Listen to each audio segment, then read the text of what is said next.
Buenas tardes a todos. Muchas gracias por esta nueva comparecencia que responde, como las anteriores, a este compromiso de transparencia que asumimos con los ciudadanos de Ceuta de comparecer de manera periódica para darles cuenta de las decisiones que se tomaban y de los hechos que ocurrían en relación con este momento histórico marcado de crisis y de luto que estamos viviendo por causa del COVID-19. Creo que es una obligación tener a la ciudadanía informada en cualquier momento, pero mucho más, como digo, ante estas situaciones críticas. Se trata, por tanto, de darles cuenta de aquello que consideramos más relevante desde el punto de vista de las novedades producidas y, al mismo tiempo, también atender a las preguntas que nos quieran hacer y que respondan, sin ninguna duda, al interés que tengan los ciudadanos por conocer estos aspectos relevantes. Quiero decirles, como siempre que tengo una comparecencia de esta naturaleza, que nos enfrentamos a una crisis sanitaria, a una crisis económica, a una crisis social de consecuencias devastadoras. Pero no podemos nunca olvidar que nos enfrentamos a una crisis humanitaria, llena, por tanto, de dolor y, por tanto, una crisis que ha tenido una consecuencia que será imborrable en la memoria colectiva de España, y son los 26.000 muertos a día de hoy, 4 de ellos en nuestra ciudad. Por tanto, España está de luto y Ceuta está de luto, porque creo que el dolor es inmenso, es muy extendido. Y, por tanto, mi primera manifestación, como en las anteriores ocasiones en las que me he visto con ustedes, es de condolencia a las familias que han perdido algún ser querido, de condolencia también y consuelo ante esos casos en los que no han podido despedirse del ser querido, y también de ánimo y aliento y apoyo a quienes todavía padecen la enfermedad para que salgan adelante cuanto antes. Entrando en esas novedades a las que antes me refería, yo creo que la más significativa es que en esta semana pasada Ceuta superó el corte del Ministerio de Sanidad y, por tanto, nos encontramos en lo que se denomina la primera fase de la que también se denomina desescalada.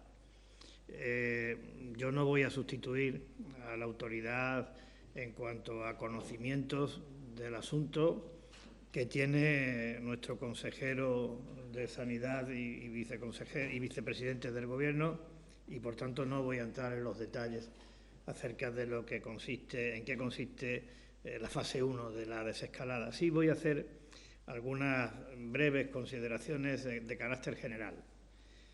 La primera de ellas es que esto significa que hay un cierto alivio, un primer paso en lo que se refiere al confinamiento, por tanto, un primer paso para volver a lo que todos deseamos, a una vida cotidiana normal para todos. También, dentro de ese primer paso, significa, de alguna manera, el inicio del rodaje para algunas actividades económicas que son muy importantes, para el comercio, para la hostelería, para los servicios. Después de haber tenido 2 meses prácticamente de cierres, levantar la persiana no es fácil. Bueno, ahora se puede levantar la persiana con la idea de que este sea un primer paso, como digo, para la vuelta a una normalidad absolutamente necesaria, porque ese conjunto de comercios, ese conjunto de bares, de restaurantes, de cafeterías, de peluquerías, de servicios varios, son un pilar fundamental para nuestra ciudad. Su supervivencia es la supervivencia de Ceuta, por tanto, nos alegramos de que desde hoy puedan empezar a rodar nuevamente. Esa era la primera consideración general que quiero hacer. La segunda tiene que ver con una consideración que me parece imprescindible, y es que esto no puede significar relajación. Esto no puede significar bajar la guardia. No se ha ganado la batalla, mucho menos la guerra. El virus sigue estando con nosotros, el virus sigue amenazando y, por tanto, todo el mundo tiene que tener una actitud prudente y responsable de cara a su comportamiento individual para evitar que tengamos que desandar el camino de esfuerzo y de sacrificio que hemos llevado a cabo hasta ahora. Por tanto, mucha prudencia y mucha responsabilidad.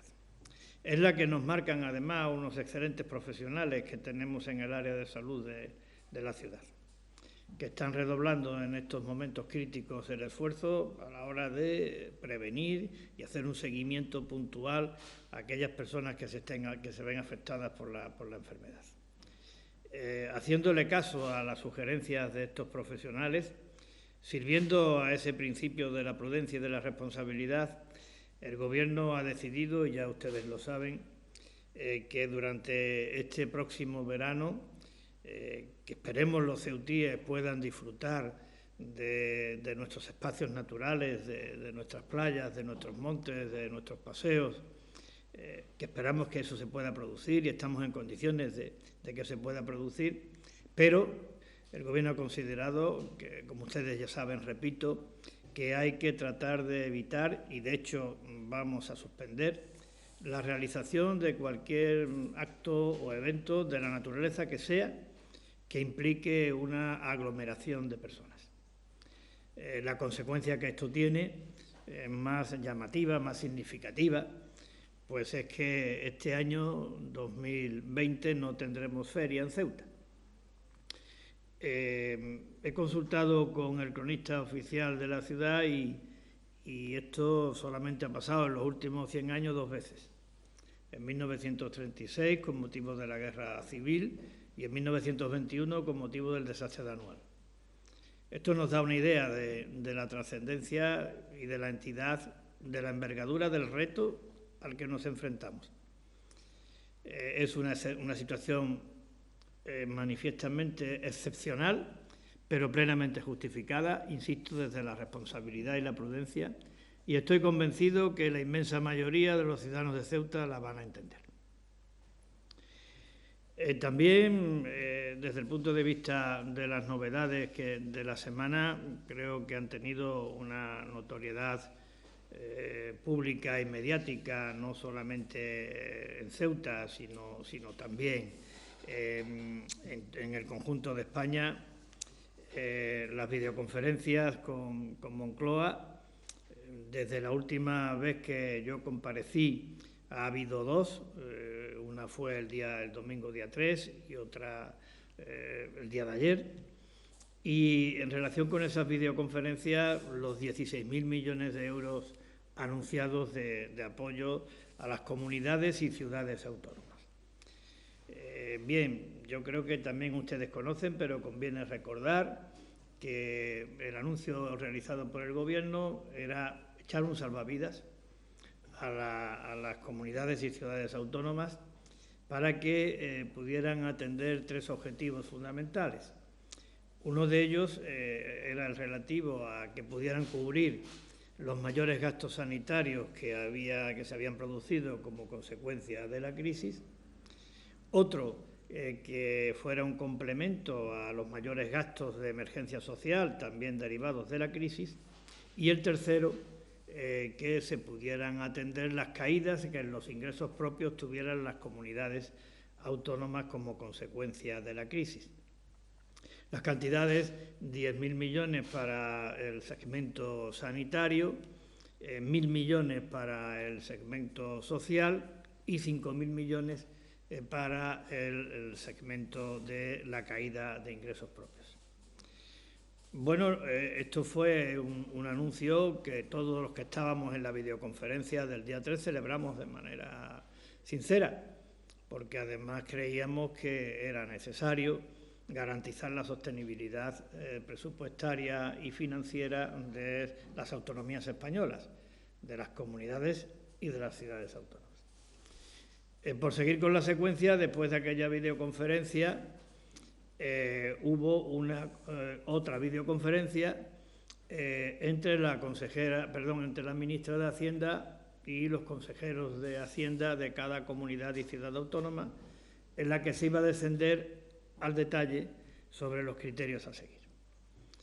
Y en esa videoconferencia con la ministra de Hacienda se descendió un poco más al detalle y en nuestro caso surgieron profundas inquietudes, porque la ministra vino a decir que en el fondo de los 10.000 millones de sanidad no participarían las ciudades autónomas de Ceuta y Melilla, que en el fondo de los 1.000 millones se nos aplicaría el criterio que se tuvo en cuenta en el fondo de 300 millones, habilitado también por el Gobierno de la Nación para atender situaciones de emergencia social, es decir, un 0,5% del importe total, esto es 5 millones de euros, y que tampoco participaríamos del fondo de los 5.000 millones dedicados a la caída de ingresos.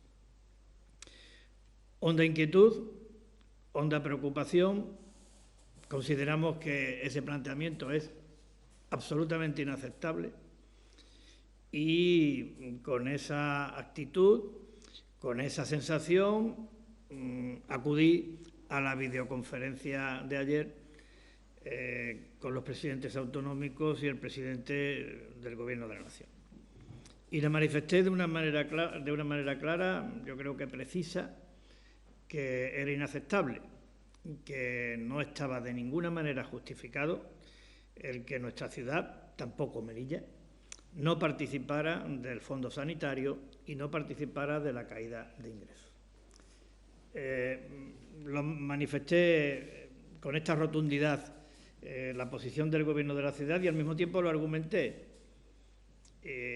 para que los ceutíes sepan en qué consistieron mis argumentos. Voy a tratar de sintetizarlos.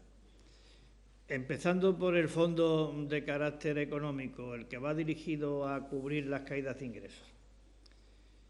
Si la ciudad tiene un tributo propio, que es el IPSI, cuyo rendimiento está directamente asociado a la evolución del PIB nacional, es decir, del Producto Interior Bruto Nacional, para hablar en términos que todo el mundo nos entienda. Si el Gobierno crea un fondo para cubrir las pérdidas de recaudación que tengan los tributos propios de las distintas autonomías, como consecuencia de la caída del PIB nacional que provoca el COVID, pues no se entiende que si nosotros tenemos un tributo propio, cuya recaudación se cae por causa del COVID y por causa de la caída que el COVID provoca en el Producto Interior Bruto de toda España, no se entiende que quedemos excluidos. Y que, por tanto, sería absolutamente injustificado el que Ceuta quedara marginada, discriminada y excluida de este fondo. La cantidad que nosotros estimamos de la caída del IPSI como consecuencia de la caída del PIB nominal provocada por la crisis del COVID es de 16,2 millones de euros, que creo que es un derecho que tienen los ceutíes. En cuanto al fondo sanitario, pues es verdad que no tenemos competencia en materia de asistencia hospitalaria, pero sí es verdad que tenemos competencias en materia de salud pública. Y en el ejercicio de esas competencias no se puede hacer más por parte de la ciudad autónoma. Es decir, yo creo que se ha hecho más de lo que se debe. Evidentemente se debe hacer lo que se está haciendo desde el área de salud de la ciudad, con un esfuerzo extraordinario del personal, hacer el seguimiento puntual de cada contagiado y de su entorno diario, embarcarse en la compra de material de protección y de test, cuidar expresamente del funcionamiento y de la seguridad de nuestras residencias de mayores.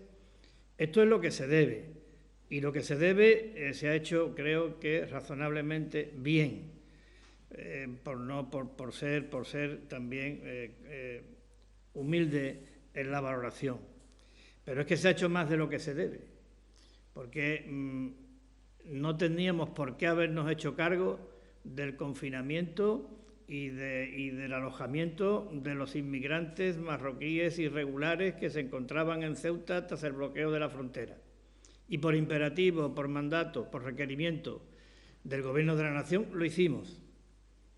Bueno, no tiene por tanto razón que si se establece un fondo para compensar a las autonomías de lo que se han gastado en asistencia hospitalaria, pero también en la prevención y contención de la propagación del virus, en el caso de Ceuta, donde es tan evidente el esfuerzo realizado, no se le cubran estas necesidades, no se le cubra el gasto. Un gasto que se eleva, en nuestro caso, a 13,3 millones de euros. Por tanto, están en juego cerca de 30 millones de euros de los ceutíes.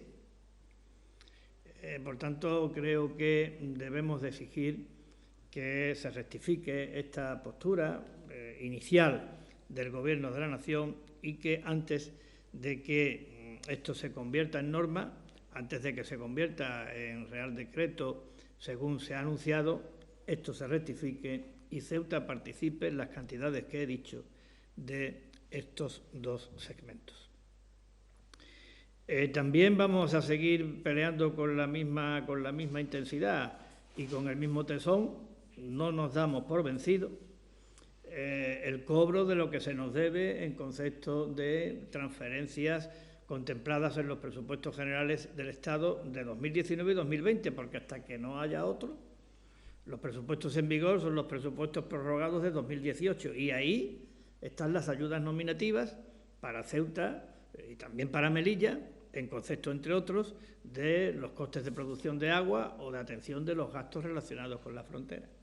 Y los vamos a seguir pidiendo porque es nuestro derecho, porque estamos hablando de servicios vitales, porque estamos hablando de cantidades que afectan a prestaciones que ya ha realizado y, por tanto, ha gastado la ciudad, y porque con otras administraciones territoriales se han hecho reales decretos que han sustituido a las ayudas nominativas y que, por tanto, eliminan el argumento de que hay una circular de la Intervención General del Estado que lo impide. Es una cuestión de voluntad política y, por tanto, nosotros lo vamos a seguir peleando. De tal manera que, si sumamos lo que está en juego en materia del fondo de los 16.000 millones de euros adicional y no reembolsable y lo que ya venía precedido en materia de las transferencias para la producción de agua, para los gastos de la frontera, y a ello le unimos, porque también creo que es de justicia, el enorme gasto y el enorme esfuerzo que esta ciudad tiene que realizar en materia de menores marroquíes no acompañados en un asunto que es claramente de inmigración y que podemos valorar, que de hecho está valorado en una cantidad de 12,5 millones de euros, pues resulta que de todo lo que estamos hablando es una cifra que supera los 56 millones de euros. Claro, 56 millones de euros es una cantidad muy importante, es una cantidad definitiva, es casi la cuarta parte del gasto total consolidado de la ciudad. Es un derecho de los ceutíes. Hay que pelearlo. No podemos darnos por vencidos y creo que, por ser justo, lo tenemos que pelear todos unidos. Desde luego, por nuestra parte no va a quedar. Vamos a poner todo el empeño en alcanzar la unidad de todas las formaciones políticas al servicio de este objetivo de que Ceuta sea atendida debidamente en unos ingresos que creo que le corresponden. Y creo que le corresponde en base a los argumentos que acabo de exponerle y que hasta ahora, desde el Gobierno de la Nación, nadie nos ha rebatido. Hasta ahora nadie nos ha rebatido. Es verdad que hasta ahora no ha habido una respuesta positiva, pero tampoco se ha rebatido con argumentos lo que estamos solicitando. Yo solicito unidad porque creo que varias cosas. Primero, porque están en juego la capacidad de esta institución para atender las demandas de los ciudadanos en relación con la mejora de los servicios y de los equipamientos, y porque está en juego también la capacidad de esta Administración para contribuir al desarrollo económico y social, de la que depende en gran medida el futuro de nuestra propia ciudad. Y por eso creo que es una obligación absolutamente inexcusable para todos actuar desde esa unidad a la que antes me refería. Actuar unidos por encima de diferencias partidistas, de diferencias ideológicas, de diferencias personales. Está en juego Ceuta y, por tanto, sería inexcusable, como digo, que no lo hiciéramos. Y además creo que es de justicia, lo reitero, y se lo dije el otro día, se lo dije ayer al presidente del Gobierno de la Nación. Es de justicia porque creo que el derecho nos ampara. Y es de justicia porque no existe ningún otro lugar dentro del territorio nacional, salvo el caso de Melilla, donde esté más justificada la realización de un esfuerzo adicional por parte del Estado en unos momentos tan críticos y difíciles como los que estamos viviendo. Ningún territorio de España sometido a tantos condicionantes, a tantas limitaciones, a tanta vulnerabilidad, a tantos riesgos, incluso me atrevería a decir que a tantas presiones y hostigamientos por parte de un país tercero. Ningún lugar, por tanto, donde esté más justificado cumplir con el mandato constitucional de acudir en socorro de España allí donde España esté en peligro. Creo que debemos de asumirlo como tal, como un reto de futuro, como un reto de todos, y actuar de manera unida al servicio de cumplir con el mencionado objetivo. También, como novedad, les puedo decir que en esta semana hemos empezado a trabajar en la elaboración del plan de reconversión para Ceuta. Se ha celebrado la primera reunión de trabajo. Esto lo está coordinando el vicepresidente del Gobierno de la ciudad, que tiene como cometido específico atender estas funciones. Y yo sigo apelando, nosotros seguimos apelando también a la unidad para que salga un documento que sea de todos, que sea viable, que sea factible y que sea realizable. Yo estoy convencido de que si encontramos el apoyo necesario por parte de quien puede y debe darlo, en este caso el Gobierno de la Nación y las Cortes Generales, los poderes públicos del Estado, que Ceuta tiene un futuro por delante de progreso y de prosperidad. Tenemos muchas oportunidades, tenemos muchas fortalezas que hay que saber aprovechar. Tenemos una gente, y en particular un segmento y un tejido empresarial acostumbrado a sortear dificultades. Se ha curtido a través de esa capacidad para adaptarse a las circunstancias cambiantes, y tenemos un gen propio de los ceutíes que sitúa a Ceuta como un lugar donde la personalidad se ha forjado a base de coraje y valor para resistir. Por tanto, con todos esos factores, si le ponemos voluntad política, si somos capaces de unirnos, también podemos plantear de cara al futuro un modelo económico más sólido, más estable, que no dependa de decisiones que se puedan tomar al otro lado de la frontera. Y ya para no alargarme mucho y de manera sucinta, porque creo que estoy empleando demasiado tiempo, quisiera contarles algunas otras novedades relativas a esa tercera cuestión, ¿no?, que está caracterizando la acción de Gobierno desde hace un par de meses. Una es el tema de atender la crisis sanitaria, otra es, como hemos dicho, atender las relaciones con el Gobierno de la Nación para procurar obtener el mayor apoyo posible del Gobierno de la Nación en estos momentos tan críticos, a través de distintas videoconferencias de las que yo tengo con el presidente. Y la tercera es el plan de choque que aprobamos. No les voy a relatar otra vez el plan de choque. Sí quiero hacer una consideración previa respecto del mismo antes de entrar en las novedades, y es que, yo no he conocido en todo el tiempo que llevo trabajando para esta Administración, que ya son más de 40 años, ninguna situación tan difícil como esta.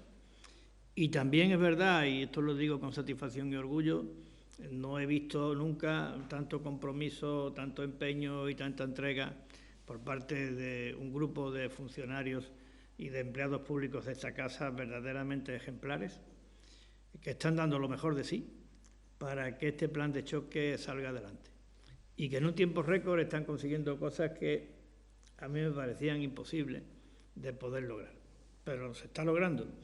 Y se está logrando gracias a esa actitud y a esa entrega. Yo quiero hacer un reconocimiento público porque me parece de justicia. Las novedades.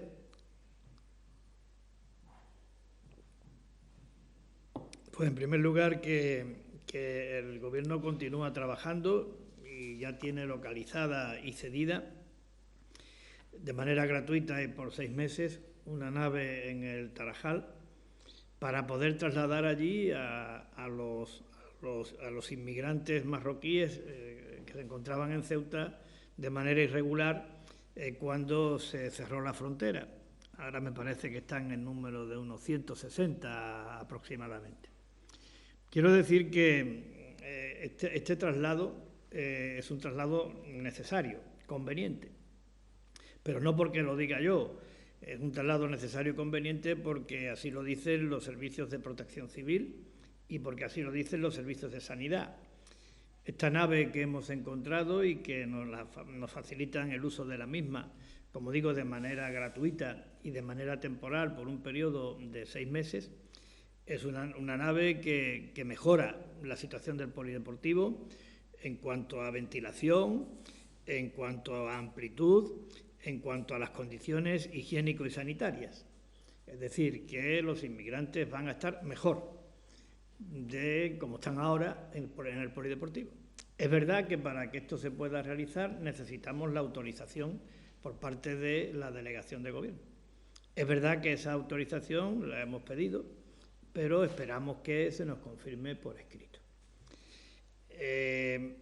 Esto, además, quiero tratarlo con absoluta transparencia para evitar ningún tipo de suspicacia. Esta nave está cedida gratuitamente y por un periodo de 6 meses. Y quiero decir también que desde hace meses la ciudad viene buscando una nave que permitiera el traslado a la misma del actual almacén municipal, desde hace varios meses. ¿Y por qué ese traslado? Pues ese traslado está relacionado con el intento de mejorar las instalaciones en las que ahora mismo se encuentra la base del servicio de recogida domiciliaria de basuras y limpieza viaria, que como saben ustedes se encuentra en Benzú y que se encuentran en unas condiciones manifiestamente mejorables desde el punto de vista de la prevención de riesgos laborales, y que además están a mucha distancia del centro geográfico de la ciudad, lo cual significa emplear mucho tiempo en ir y volver de la nave para prestar el servicio. Si ese tiempo se acorta, se mejoran los rendimientos de un servicio muy importante como es este servicio de limpieza. Por tanto, veníamos buscándola. Y una de las posibilidades es esta nave que ahora se nos ha cedido. Pero no quiere decir que sea la única. Y no quiere decir que se vaya a comprar esta nave. Cabe la posibilidad de comprarla, pero no quiere decir que se vaya a comprar esta nave. De tal manera que para cumplir con ese objetivo de mejora de las instalaciones de la base del servicio de limpieza, la ciudad llevará a cabo un procedimiento de licitación pública, transparente y sometido a todos los requisitos y condicionantes establecidos por la ley, al que se podrá presentar el titular de la nave que no ha sido cedida de manera gratuita para este fin, o cualquier otro propietario de nave que quiera acudir a esta licitación pública. Y se resolverá en favor de la mejor oferta, sea esta o sea otra. Esta es la situación y para evitar cualquier tipo de suspicacia al respecto, yo creo que es oportuno que se aclare.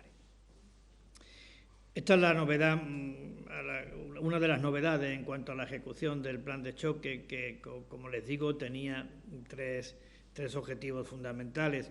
El primero de ellos era contribuir a la prevención y a la propagación del virus. El segundo de ellos era atender ayudas sociales de emergencia, y el tercero, apoyar a nuestro tejido empresarial, en particular a nuestros autónomos y pymes. La nave va dirigida a esa cuestión de la contención de la propagación del virus, atendido el requerimiento formulado por la delegación del Gobierno de que nos tenemos que hacer cargo nosotros como ciudad, pese a ser un tema de inmigración, de los inmigrantes. Pero no importa, es decir, estamos para cumplir con el estado de alarma y con todas sus consecuencias.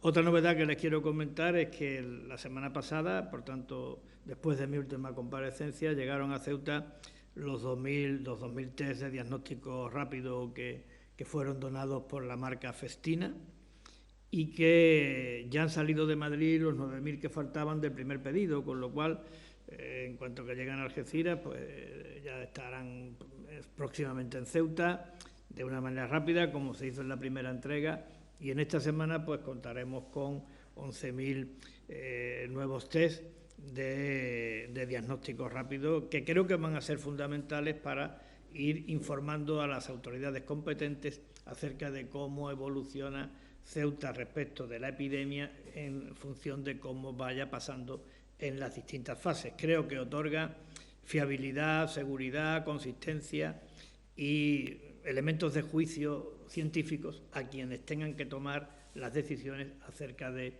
pase de una u otra fase, en beneficio, por tanto, de los ceutíes.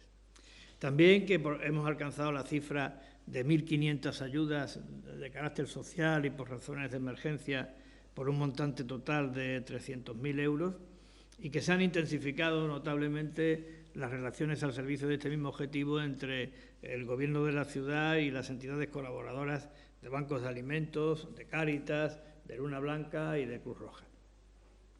También decirle que en un tiempo récord se ha puesto en marcha el fondo de 10 millones de ayudas para autónomos y pymes. Concretamente se han redactado las bases, eso ya se los dije a ustedes, pero ya se han empezado a aplicar las bases. Y ya en esta última semana se han tramitado 700 ayudas. Estas 700 ayudas suponen una inversión de 1,3 millones de euros. Afectará a 1.200 trabajadores, entre ellos a 600 autónomos. Por tanto, un primer tramo dentro de los 10 millones, pero que son cifras sin duda alguna alentadoras. También esta semana se ha cubierto los préstamos a largo plazo que la ciudad había pedido para poder llevar a cabo el plan de choque de los 70 millones de euros, para poder llevar a cabo el expediente de modificación de créditos que fue inicialmente aprobado. Por tanto, el miércoles, cuando se reúna el Pleno sabrá que la condición establecida para que el plan fuera viable, de que tuviera la suficiente financiación, está cumplida. Se han pedido 65 millones de euros aproximadamente y se ha cubierto por exceso, es decir, se han presentado dinero o ofertas por mayor importe de lo que se estaba demandando. Esto es una prueba de solvencia de esta institución. Yo le quiero transmitir a las entidades financieras, primero, que les agradezco el que confíen en la ciudad autónoma de Ceuta, y en segundo lugar, que tengan la plena seguridad que, como ha sido siempre, esta administración va a cumplir con sus obligaciones. Esto será sometido el miércoles al Pleno de la Asamblea, y al mismo tiempo de esto, pues también irá un apartado dentro de la propuesta que hace la consejera de Hacienda de establecer un nuevo fondo financiado con esa aportación de los 16.000 millones de euros relativa a fines sociales, que está garantizada en 5 millones de euros, por lo menos en la primera posición que ha manifestado el Gobierno de la Nación, y que permitirá dotar 2 millones de euros para atender a los trabajadores de Ceuta que se encuentran sometidos a ERTE, para compensarles del 30% de retribución que pierden en estos meses, a razón de 200 euros por trabajador. Estos 2 millones de euros pueden tener una cobertura para 3.000 trabajadores, que son los que actualmente se encuentran en esta situación. Por tanto, una manifestación más del compromiso de esta institución con los ceutíes, con quienes peor lo están pasando como consecuencia de la crisis. Y por último, decirles que en el plan de obras para pymes y en el plan de tratar también de estimular, incentivar y darle posibilidades, expectativas de trabajo a los profesionales del sector de la construcción, me refiero a arquitectos y técnicos de la ciudad, que en cuanto a las obras, ahora mismo tenemos 88 actuaciones en trámite para poder salir a su adjudicación de manera inmediata, que significan un importe de 4.128.000 euros. Es decir, que a estas alturas, tras un mes prácticamente de que se aprobara el plan de choque aproximadamente, pues ya tenemos en expectativa de ser cubierto el 28% de ese plan, de ese fondo de 15 millones de euros. Y en cuanto a lo de los arquitectos, ingenieros y técnicos, pues que hay encargados o a punto de ser encargados 38 proyectos por un importe total de 230.000 euros, que significan el 23% del total de los recursos asignados para esta finalidad. Esto cubre la primera parte de mi comparecencia, que era aquella que trataba de recoger las novedades más importantes ocurridas desde mi última comparecencia en relación con la crisis, y ahora queda la segunda parte, que son las preguntas que quieran ustedes realizarme en relación con esto o con cualquier otra cosa.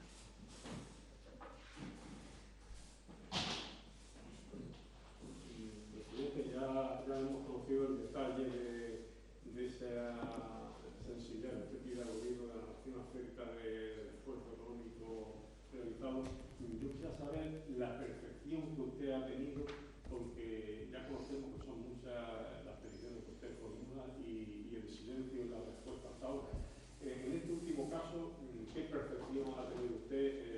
¿El Gobierno de alguna forma ha mostrado algún tipo de sensibilidad? ¿Se ha silenciado como en otras ocasiones? Esa es mi primera pregunta. Otra que le quería formular es que ya en las playas de la Costa del Sol se están acotando a base de mamparas, de las distancias, etcétera, y quisiera saber si ya en Ceuta usted tiene un plan previsto en este sentido, tanto en las playas como en el parque marítimo. Y por último, que la ciudad, de cara al protocolo de aplicar las pruebas estas de test rápido, ¿serían aplicados a todos los trabajadores o solamente a los servicios esenciales? Bueno, en cuanto a la percepción, yo lo que espero y deseo es que se corrija. Lo dije en el Senado y lo dije en la videoconferencia de ayer con el presidente. No tuve ninguna contestación a mi intervención por parte del presidente, pero yo creo que los argumentos son tan contundentes los que esgrime la ciudad de Ceuta y también la ciudad de Melilla, que creo que desde una perspectiva de la lealtad institucional, desde una perspectiva de la consideración justa de cuáles deben de ser las prioridades, Ceuta y Melilla tienen que ser atendidas en sus reivindicaciones. De no hacerlo, creo que se estaría actuando de manera injusta. Y yo no deseo que el Gobierno de la Nación actúe de manera injusta. Por tanto, yo espero y deseo que se rectifique. Utilizaremos y seguiremos utilizando todos los cauces políticos que se nos ofrezcan para tratar de conseguir ese objetivo. Y también trataremos de recabar el apoyo, el concurso, el empeño y la complicidad de todas las formaciones políticas de la Asamblea para conseguir este objetivo, que, como digo, no es un objetivo en beneficio de un gobierno, no es un objetivo en beneficio de un partido, es un objetivo en beneficio de Ceuta y de su futuro. Por tanto, espero que se rectifique y que se actúe de manera consecuente con la Constitución española. En cuanto a las playas, pues ya lo he dicho antes, nosotros creemos que los ceutíes disfruten este verano de nuestros espacios naturales, de nuestras playas, de nuestros parques, de nuestros paseos, y el consejero de Medio Ambiente y Servicios Urbanos está trabajando en el dispositivo que sea necesario aplicar para que se haga compatible esa aspiración que tiene el Gobierno de la ciudad, que creo que es compartida con la mayoría de los ciudadanos, con la necesidad de mantener la seguridad en relación con la evolución de la epidemia. Estamos en contacto con otros ayuntamientos, con otras autonomías y trataremos de aplicar las medidas más apropiadas y más adecuadas para conseguir ese objetivo. Y los test rápidos, la Consejería de Fomento viene estableciendo un criterio desde hace tiempo, y es que todos aquellos trabajadores que pertenezcan a lo que pudiéramos considerar servicios esenciales, que hayan tenido que salir de Ceuta por cualquier motivo o que vengan de fuera de Ceuta, pero que sean de servicios esenciales, pues tienen dos opciones. Una es hacerse el test para comprobar que no están infectados por la enfermedad, u otra, realizar la cuarentena de quedarse aislados en casa durante 14 días. Por tanto, todos los trabajadores de servicios esenciales se ven afectados por lo mismo. ¿Quién hace los test? Pues los test los hace la entidad de la que dependen esos servicios esenciales y a sus trabajadores, sea la Guardia Civil, sea la Policía Nacional, sea la ciudad autónoma o sea incluso una empresa de construcción. Hay casos en cada uno de los ámbitos a los que me he referido, hay casos de eso. Presidente, le voy haciendo las preguntas por los compañeros de Acero. La primera sería: ¿cuál es la postura actual de la ciudad sobre la reapertura del puerto? Si es prudente o viable esperar a la tercera fase de la desescalada, o bien si se podría anticipar. Y la segunda sería: ¿qué piensa la ciudad si podría variar alguno de los horarios estipulados para hacer deporte o pasear, y qué horario se va a marcar para el cierre de las terrazas? Bueno, en el tema de la reapertura del puerto, lo he dicho muchas veces, creo que en Ceuta ha habido tres factores o cuatro que han incidido notablemente en que tengamos la incidencia que tenemos de la epidemia. Es decir, que en lo que se refiere a las tasas por cada 100.000 habitantes de fallecidos, de ingresados en el hospital y de ingresados en UCI, nuestras tasas sean de las más bajas de toda España. Creo que ha habido algunos factores que han incidido en eso. Uno de ellos, me he referido antes en mi primera intervención, es el celo profesional de nuestros técnicos y facultativos para hacer un seguimiento personalizado a toda aquella persona que tenía el virus y a su entorno. Otro ha sido también el celo puesto en el funcionamiento de nuestras residencias de mayores. Un tercero, la estrecha colaboración que hemos mantenido con el INGESA. Y un cuarto, el aislamiento de la ciudad, tanto en relación con el puerto como con la frontera. Por tanto, en ese aspecto nosotros creemos que debemos de ser muy cautos y que el puerto debe de volver a la normalidad en cuanto a las comunicaciones marítimas y aéreas, y la frontera se debe de aperturar cuando tengamos absolutas garantías de que, desde un punto de vista técnico facultativo, eso no supone la incorporación de un factor adicional de riesgo en nuestra ciudad. Porque no olvidemos que empezamos hablando, cuando se inició la epidemia y cuando se decretó el estado de alarma, que Ceuta es vulnerable. Eso no lo podemos olvidar. Es decir, la extrapeninsularidad ha sido un factor de protección, pero la vulnerabilidad sigue existiendo, porque es un hecho también objetivo que nuestra capacidad de respuesta hospitalaria es sensiblemente inferior a las medias nacionales. Por tanto, tenemos que tener muy en cuenta ese hecho antes de dejar de desproteger a la ciudadanía mediante el establecimiento de medidas que devalúen la importancia que ha tenido el factor del aislamiento de Ceuta, tanto en relación con la península como en relación con Marruecos. Había otra. En cuanto a los horarios, pues mire, este es un tema que está en muy buenas manos. Está en manos de la Consejería de Sanidad, que hasta ahora se ha caracterizado por actuar de una manera ponderada, de una manera moderada, de una manera coherente, de una forma consistente, siguiendo criterios de solvencia profesional, y yo confío que también que los horarios van a hacer lo mismo. Aquí estamos al servicio de la gente. La principal fortaleza que tenemos para enfrentarnos al virus, al margen de los medios técnicos, de los test, es la responsabilidad individual. El que cada uno sepa lo que debe de hacer y haga lo que debe de hacer, individualmente, asumiendo una responsabilidad, porque al final la batalla se gana con la suma de muchas responsabilidades individuales, coherentes, responsables, cívicas y disciplinadas. Y en eso confío yo enormemente. En eso y en la capacidad de juicio equilibrada, como digo, y solvente que tiene el área de salud pública de la ciudad de Ceuta. Y las terrazas, pues todas las facilidades que podamos dar las vamos a dar.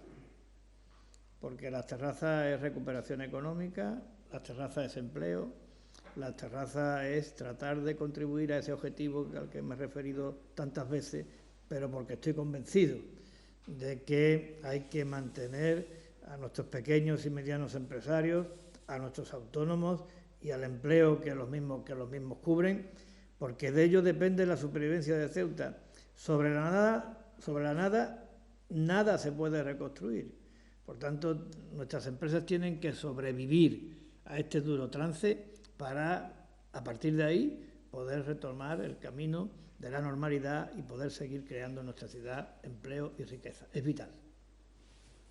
Preguntas de Ceuta Actualidad. La primera de ellas, ¿cómo valora la decisión de Comisiones Obreras UGT de no asistir a la reunión de la Comisión de Reconstrucción en protesta por el trato que dicen haber recibido el Gobierno? ¿Y qué papel tiene reservado el Gobierno a los sindicatos en esta tarea? Yo espero que se incorporen a la mesa. Será bueno para todos. He apelado antes a la unidad. Esto de los tratos, pues mire usted, siempre es cuestión de percepciones. Como me decía antes su compañero, ¿no? Y la percepción que yo tengo es que estos sindicatos no han recibido un maltrato por parte de la ciudad.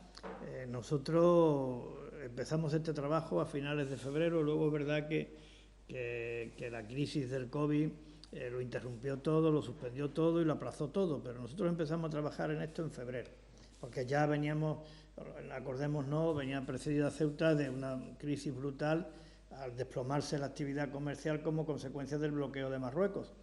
Entonces nosotros elaboramos un documento, que era un documento de trabajo sometido a debate, de 144 medidas, me parece que eran.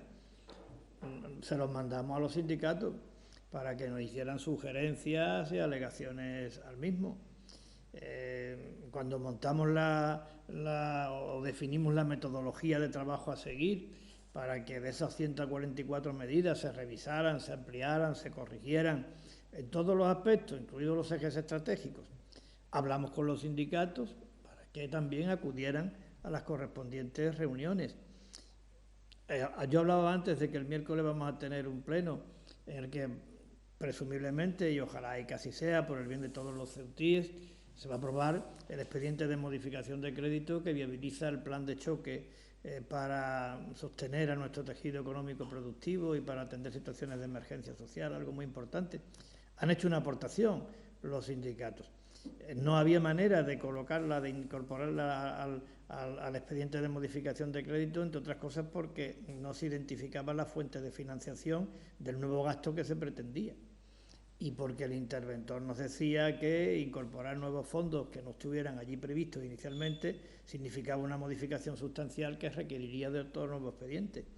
Pero ha habido una manifiesta voluntad política por parte del Gobierno y de los grupos que apoyan el expediente de modificación de créditos para que se incorporara esa iniciativa como un punto distinto al de la aprobación del expediente, pero para poderlo llevar a cabo. Y me estoy refiriendo a la creación del fondo adicional de 2 millones de euros para atender a los trabajadores que se encuentran en situación de expedientes de regulación temporal de empleo. Evidentemente no lo hacemos por los sindicatos. Evidentemente lo hacemos por los 3.000 trabajadores, esto que quede claro, pero también es verdad que es atender una petición de los sindicatos. Por tanto, aquí unidad. Y yo no voy a utilizar esta ni cualquier otra pregunta para atacar a los sindicatos. Yo no estoy aquí para atacar, yo estoy aquí para tratar de contribuir con mis modestas capacidades a que Ceuta pueda salir adelante de este reto tan difícil al que nos enfrentamos. Y eso requiere de la colaboración de todos. Por tanto, yo me remito a lo dicho, me reitero en lo dicho y espero que se incorporen a la mesa que coordina nuestro vicepresidente y que tiene por objetivo definir cuáles serían las medidas a adoptar para la reconversión económica de nuestra ciudad. La otra pregunta es de otra actualidad. ¿Tiene intención el Gobierno de modificar la composición de los consejos de administración de las sociedades municipales, tal y como ha solicitado el PSOE, para ajustar la representación después de que el grupo parlamentario de Vox haya pasado de 6 a 4 diputados? Hemos pedido un informe jurídico a través de la mesa para tratar este asunto. En cualquier caso, al margen de esto, y ya le digo que hemos pedido un informe jurídico para tratar este asunto, yo he dejado claras cuáles son nuestras prioridades en estos momentos. Y nuestras prioridades en estos momentos están centradas en algunos objetivos que creo que comparte la mayoría de la sociedad ceutí. Atender debidamente la cuestión de la crisis sanitaria, atender hasta el límite de nuestras posibilidades todo lo que podamos hacer para evitar que en Ceuta se propague el virus, atender las necesidades de emergencia social que trae como consecuencia la crisis, procurar que sobreviva a la crisis nuestro tejido económico empresarial, en particular autónomos y pymes, ayudar a los trabajadores que se ven afectados por la crisis y que lo están pasando mal, y plantear reivindicaciones justas al Gobierno de la Nación para que Ceuta sea tratada como corresponde y en función de nuestras características especiales. Esas son nuestras prioridades. Esto no quiere decir que tengamos abandonado todo lo demás, pero esto quiere decir que nuestro verdadero trabajo, nuestras energías y nuestras intenciones políticas están centradas en estos momentos en eso que le acabo de decir. Preguntas de la cadena SER. Sobre la cantidad que ha mencionado de 56 millones, ¿se le ha notificado al Gobierno de la Nación y se ha recibido respuesta concreta? Bueno, yo se lo comenté ayer al presidente del Gobierno. Es verdad que no fui el único presidente que planteó objeciones a los planteamientos que formuló la ministra de Hacienda en la videoconferencia del lunes día 4. No voy a citar a todos los que plantearon objeciones, fueron muchas, pero sí hay dos que me parecen a mí que en nuestro caso son relevantes. El presidente del archipiélago canario, el presidente de Canarias, de la Comunidad Autónoma de Canarias, planteó una cuestión muy similar a la que yo planteé. Es decir, yo me refería a la caída de ingresos del IPSI como tributo propio, que no se contemplaba, y él se refería a la caída de ingresos del IGIC canario, que para que nos entiendan las personas que no están familiarizadas con estas denominaciones, es parecido al IPSI, pero en Canarias. IGIP significa Impuesto General Indirecto Canario. Pues bueno, planteó también que se tenía que contemplar las pérdidas de recaudación del IGIP, y también el presidente de Melilla pues habló en los mismos términos que yo. Por tanto, creo que esto tiene que todavía recorrido, esto tiene debate, esto tiene que pasar por el Parlamento Nacional y las Cortes Generales, habrá la posibilidad de enmiendas. En cualquier caso, yo todavía no he obtenido ninguna respuesta, pero esperemos obtenerla. Desde luego, también la ministra de Hacienda tiene encima de la mesa una carta remitida por las consejerías de Hacienda, tanto de Ceuta como de Melilla, porque esto es una cuestión que nos afecta a las dos ciudades, hay que enfocarla desde el plano institucional y desde esa perspectiva también tiene conocimiento la ministra de Hacienda, y yo lo que espero es que todos rememos en la misma dirección. Y me excedo en el comentario, no solamente los grupos políticos, además de los grupos políticos, los sindicatos, los empresarios, hasta los medios de comunicación. Es decir, mire, se puede criticar al gobierno, se puede y se debe criticar al presidente del gobierno, un servidor, pero cuando se trata de defender a Ceuta, yo creo que todos debemos de estar a una. Y ahora lo que está en juego es defender a Ceuta. La otra pregunta de la cadena SER, si la ciudad recibe la nave por 6 meses, ¿entiende que el porteo ya es histórico? Bueno, yo no estoy en condiciones de poder hacer previsiones al respecto de esta pregunta. Lo que sí es cierto es que desde el mes de septiembre del año pasado, Marruecos decidió cortar todo tipo de relaciones comerciales con Ceuta. Lo cierto es que desde el mes de septiembre del año pasado se interrumpió el comercio atípico, se prohibió cualquier tipo de paso de mercancías al vecino país a través del régimen de viajeros, incluso las que llevaban en bolsitas las propias empleadas del hogar que venían a trabajar a Ceuta, y también se pusieron todas las trabas del mundo para que los turistas vinieran a Ceuta a satisfacer lo que se venía realizando, esas actividades de turismo, de ocio y compra. Estos son los hechos. Por tanto, yo no tengo ningún dato para poder valorar y para poder afirmar que Marruecos va a cambiar de actitud. Yo esto no estoy en condiciones de hacer ninguna previsión solvente al respecto. Pregunta de esta televisión, ¿cuándo se ha solicitado la autorización a la delegación para trasladar a los migrantes de la libertad y qué inversión se ha hecho para la adecuación de la nave?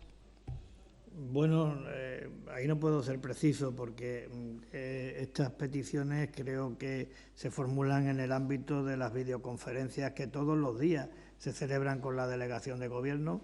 No sé exactamente qué día fue el que se planteó, pero es cierto que desde que nosotros recibimos la recomendación tanto del área de sanidad como de protección civil de que buscáramos otro emplazamiento, esto se le planteó a la delegación de gobierno.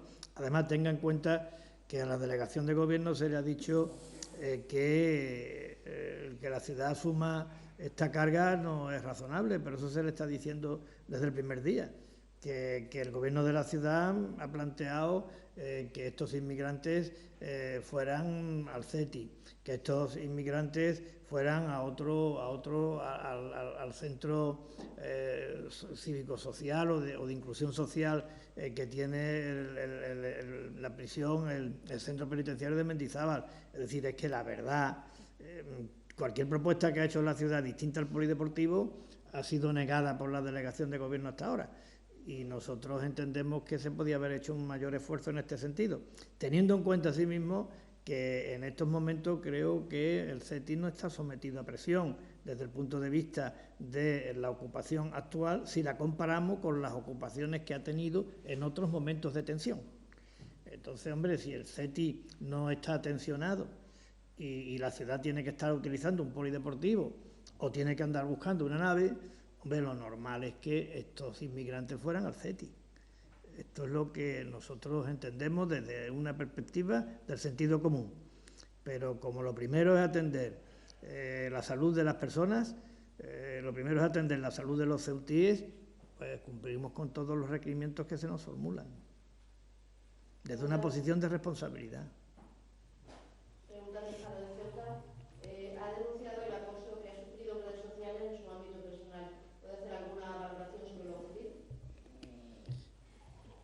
Es una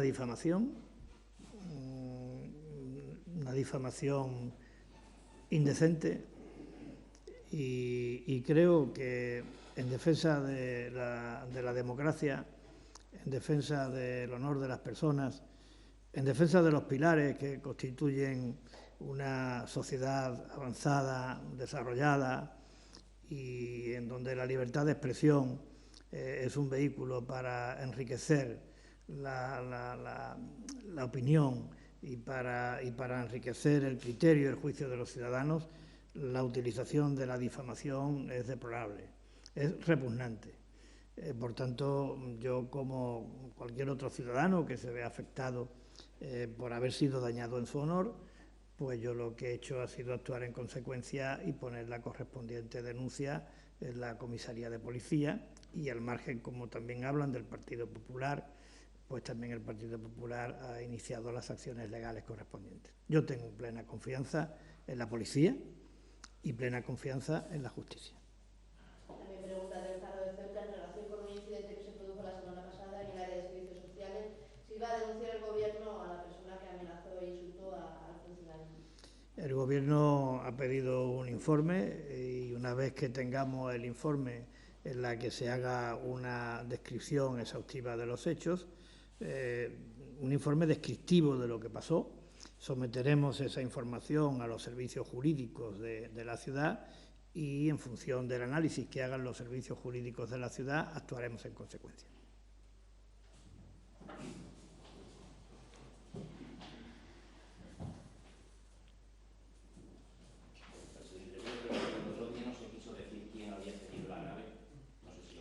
Sí, la nave la ha cedido la empresa Ventolila. Luego, con respecto a los tránsfugas, a los no adscritos, el reglamento creo que dice literalmente que en 15 días hay que proceder a sí, pero no es tan automático, porque claro, aquí, hombre, es entrar un poco en pormenores del asunto que yo esperaría. La prudencia aconseja que esperemos el pronunciamiento de la Secretaría General. Pero aquí hay varias consideraciones que hacer.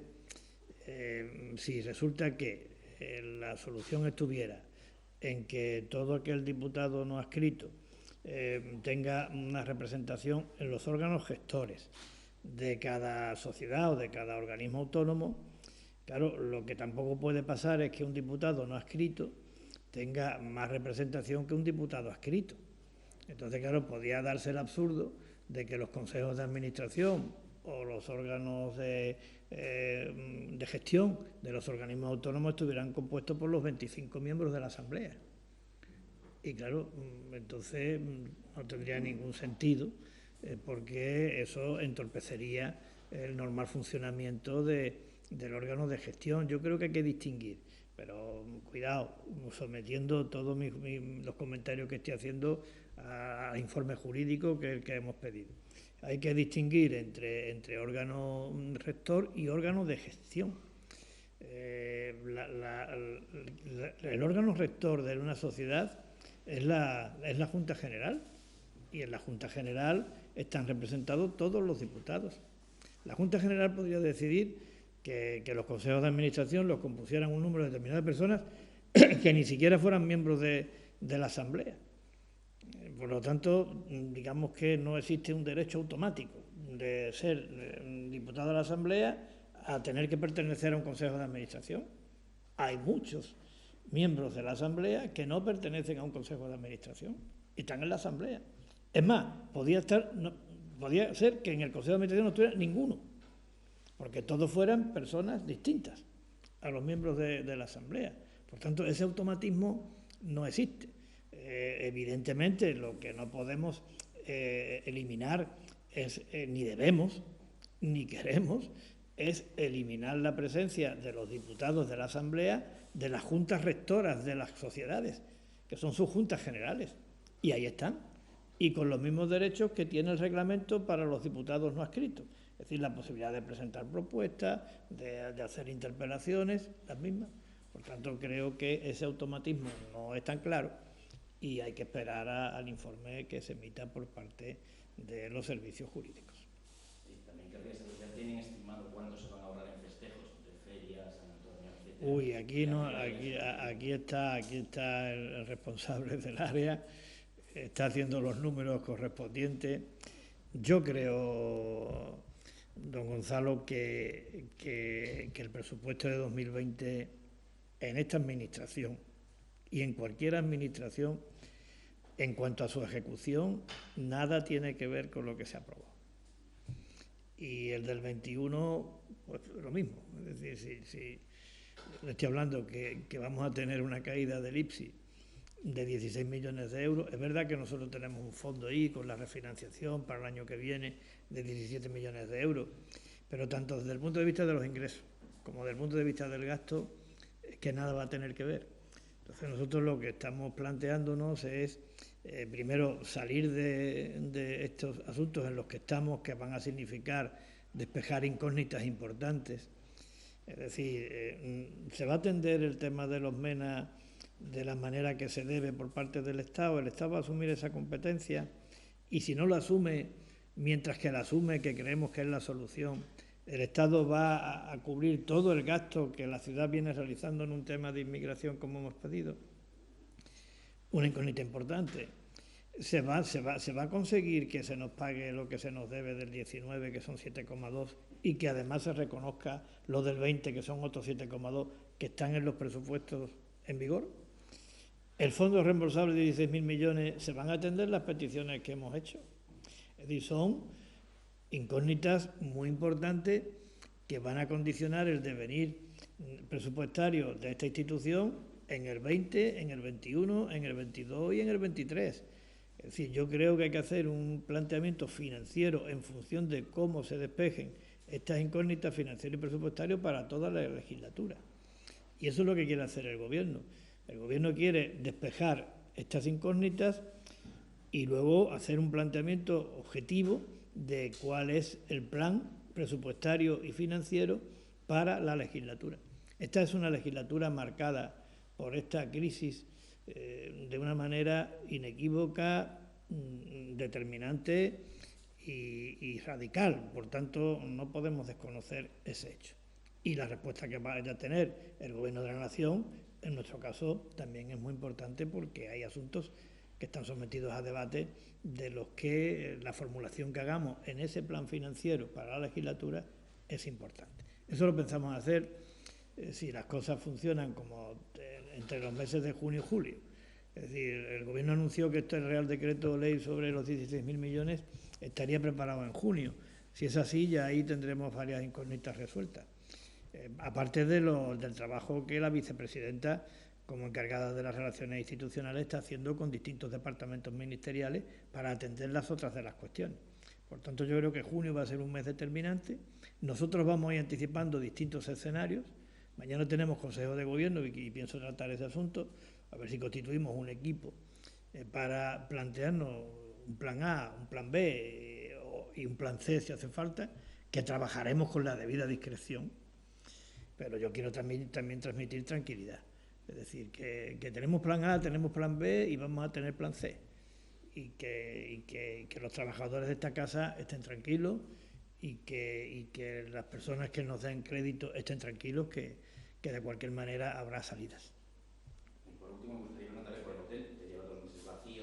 Y el hotel... Si en alguna ocasión las personas que están alojadas en polideportivos o otras necesidades habitacionales, ¿por qué no se han cubierto ahí cuando los gastos fijos se siguen asumiendo íntegramente? ¿A corto, a medio, a largo plazo? ¿Cuál es el futuro del hotel? Sí, el hotel no se ha utilizado hasta ahora porque el hotel estaba previsto para que se pudiera medicalizar.